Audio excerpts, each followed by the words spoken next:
رمضان يدنو يا سعادة خافقين،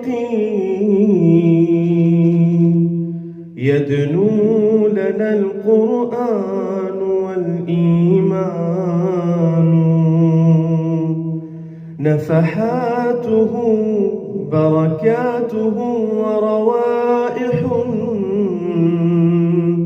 منه يبلغها لنا شعبان.